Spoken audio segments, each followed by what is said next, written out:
1,000 years ago in 6 days by God. I am confused. Being philosophically consistent and being a very honest person, I'm sure you can tell me where God came from. And in addition, once you've told me where God comes from, please try to clarify how you can figure that a spiritual force can have an impact on a material universe to create it.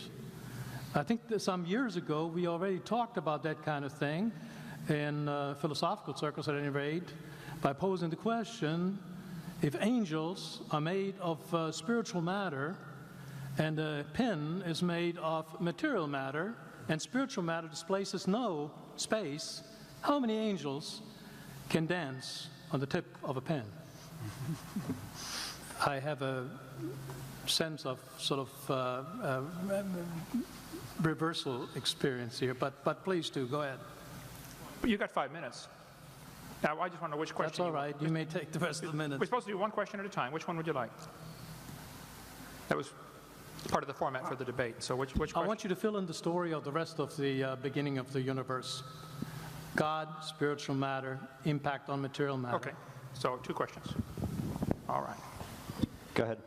All right, your question, where did God come from, assumes that you're thinking of the wrong, obviously it displays that you're thinking of the wrong God, because the God of the Bible is not affected by time, space, or matter. If he's affected by time, space, or matter, he's not God.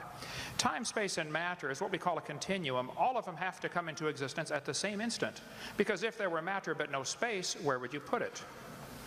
If there were matter and space but no time, when would you put it?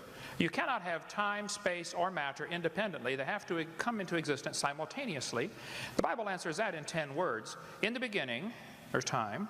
God created the heaven, there's space, and the earth, there's matter. So you have time, space, matter, created a trinity of trinities there. Just, time is past, present, future. Space has length, width, height. Matter has solid, liquid, gas. You have a trinity of trinities created instantaneously, and the God who created them has to be outside of them. If he's limited by time, he's not God. The guy who created this computer is not in the computer. He's not running around in there changing the numbers on the screen, okay? The God who created this universe is outside of the universe. He's above it, beyond it, in it, through it. He's unaffected by it. So the concept that a spiritual force cannot have any effect on a material body, well then I guess you'd have to explain to me things like emotions and love and hatred and envy and jealousy and rationality. I mean, if your brain is just a random collection of chemicals that form by chance over billions of years, how on earth can you trust your own reasoning processes and the thoughts that you think? Okay, so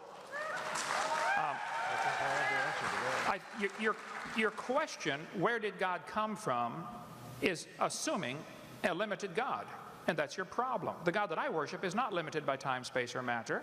If I could fit the infinite God in my 3-pound brain, he would not be worth worshiping, that's for certain. So that's the God that I worship. Thank you.